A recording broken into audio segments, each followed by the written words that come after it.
it just seems on a day like this, there's two parts to it. A, the game, just your thoughts on that, and then obviously you and the club and the fans and thanking them, and kind of those two parts. Okay. I will probably throw in a third part, if that's okay with you, Maz. Yes, sir. So Jeff Hoskins, a local guy that's been around for a long time, refereed a lot of games. I heard that this was his last game. I heard that. You guys can verify that, but if it is, thank you, because he was a good referee, and good referees are hard to come by.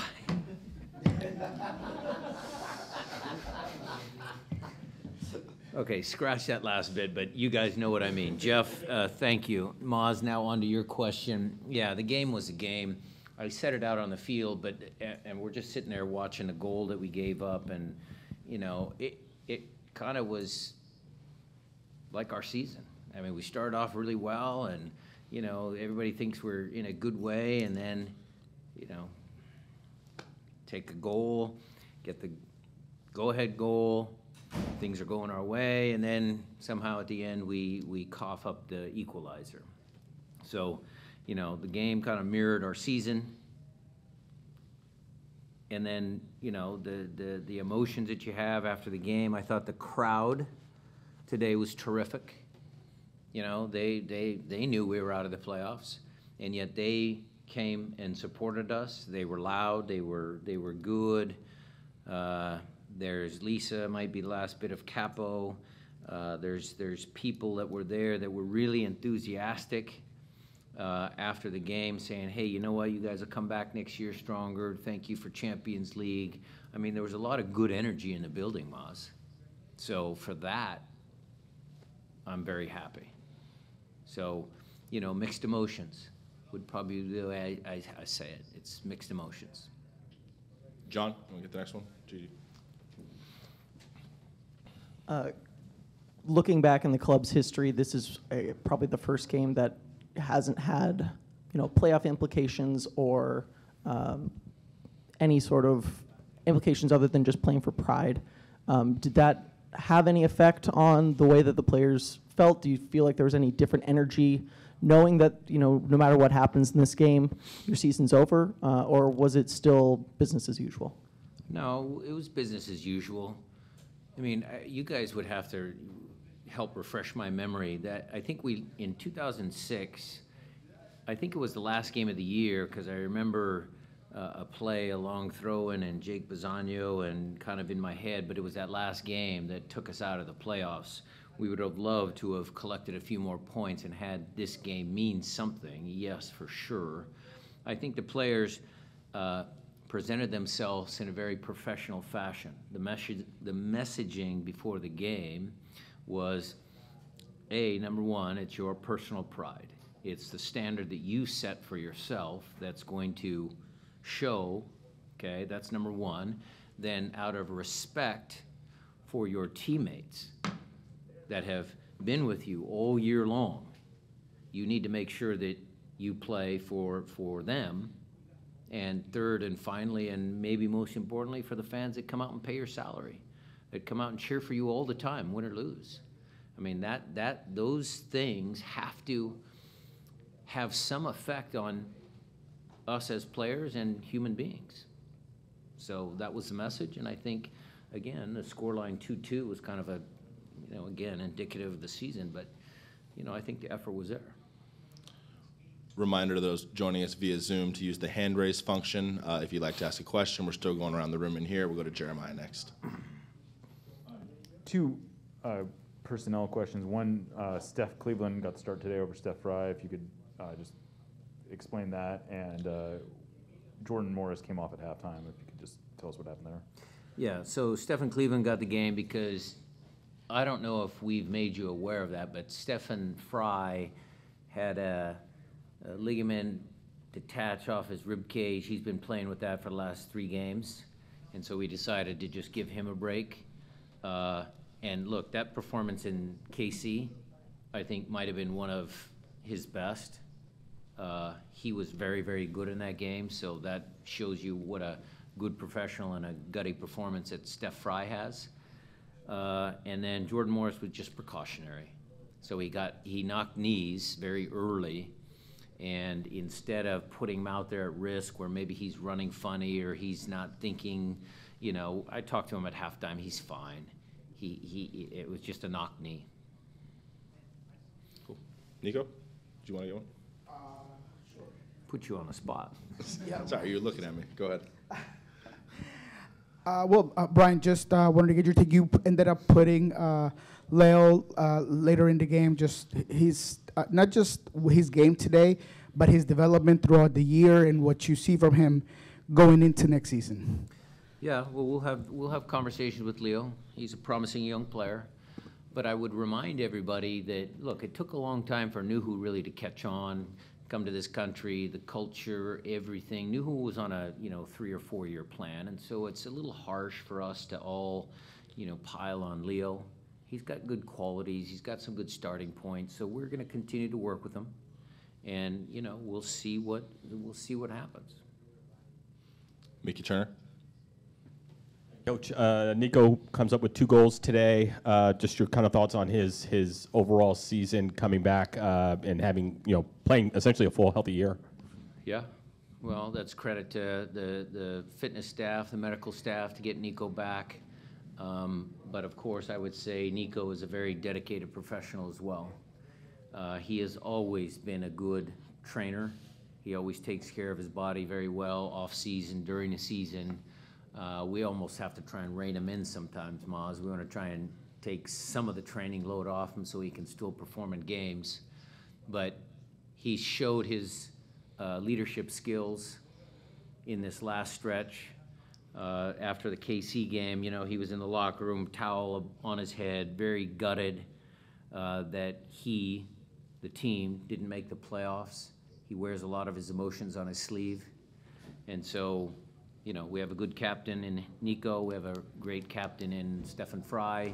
We've got good leadership from different players, other players. But, Nico certainly is a integral part of our team and has been for many years. All right, guys, we're going to go to Zoom now. Again, if you're on Zoom and like to ask a question, please use the hand raise function. Looks like there's one up now. So Felipe Makeda, go ahead. Thank you, Matt. Coach, you finished the game with a lot of younger players throughout the season due to the injury of players and players that went to national team duties. You gave a lot of minutes to these players. What can you tell about the development of the younger players and the future of the Seattle Sounders? Yeah, I mean, we always try and develop the players, Felipe. We always try and, give them opportunities. Some of that is in practice. They have to show through, and then when they get their chance to come on the field, they have a positive influence in the games. Today, what I saw from Josh was a step forward. I thought he was very good. I think we all know Danny Leva's quality. Yeah, we gave Leo some minutes. He started a couple games early in the year. Dylan Tevez got a few minutes today. Stephen Cleveland's still a young goalkeeper. We will always try and, develop and make sure that the young players get opportunities. But I think that's been a work in progress for this club. And we've had younger teams winning GA Cups and doing well there. I know Henry does a great job. Henry Browner does a good job organizing all of that. So I think the club is headed in the right direction. Not seeing any other hands on Zoom, so we'll go back to the room here. Maz, go ahead. Lead us off. We can circle back on Zoom if any other hands go up, but yep, here you guys. Hey, Brian, I mean, just more of an overview. What now happens just in terms of the players, the coaching staff? There's obviously a gap between now and next season. Yeah, well, we've already started some of that process. Since I've been in charge, we've always had the same process. We've gone over the season. I will meet with all of the technical staff and go through the season and ask them how I could have helped them more, what could we have done better, what went well, what didn't go so well. So we'll do that again. We'll do it maybe a little bit more thoroughly because we didn't make the playoffs. But we touch every part of the organization in a normal year. And then the coaching staff has already started that work. We've already, listed, what we feel is important moving forward, player-wise, training-wise, how we can get the team back into playoffs for next season. That's already started. We'll have meetings, in the next couple of weeks. There are some, training sessions that guys can take part in if they want.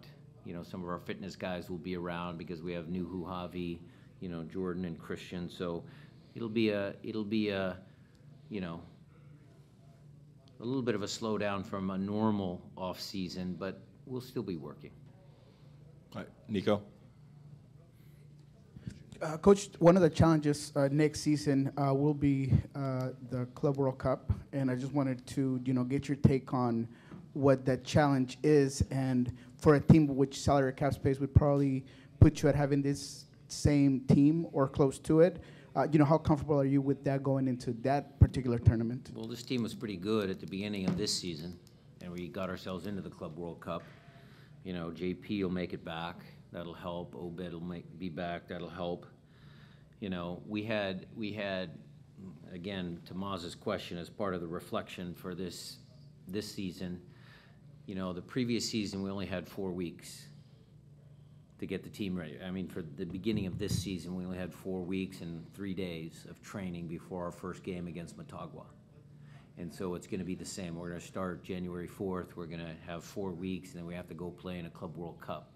So I think we're going to take some of the stuff that we learned from this season, this year's preparation, with an early start for Champions League, and try and replicate some of that for the Club World Cup. So we've got a handle on that. And, Adrian, Garth, Craig, those guys will, try and make the team better. I know that. And, we'll just start up again and get back up on the horse and do what we love to do, which is work here for this club and win games.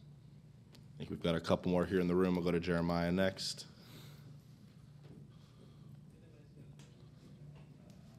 It's obviously still very fresh, but have you given much thought to any regrets that you had this year, or things that you feel like need to change in order for next year to not have a similar ending?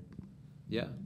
I think there's things that I have already started the personal reflection on how I can improve as a coach.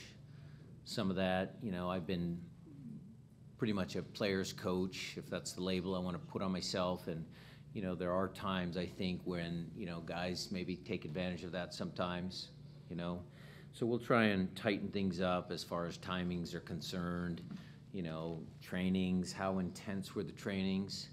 We'll take a look at that. The whole, mid-season swoon on the physical side, I think we learned a valuable lesson there with, reducing the volume and adding intensity, Jeremiah. I think that's something that, I wish I would have started 3 weeks earlier. So there's certain things that we're going to try and work on, or I'm going to try and work on to get better. I think John Marshall will close us out here.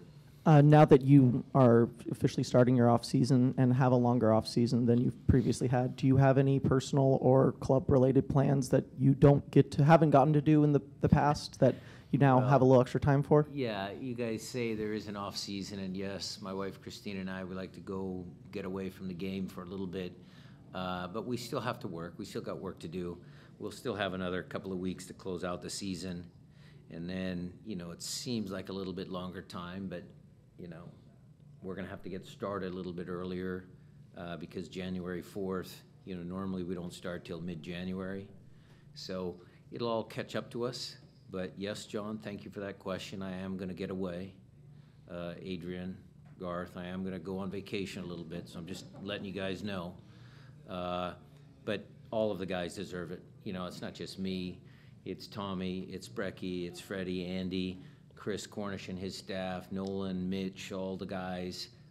They all work hard in that technical side of our organization. And they've been going hard, for 6 years. We've had long seasons. And so a little bit of a reset isn't a bad thing. And I'm sure some of you guys already know this, but, you know, next year is going to be a long year. I mean, we're going to start January 4th, and I think MLS Cup is December 11th or 10th or 9th or something. So that's going to be a long year. So we better recuperate now because it's going to be a long season.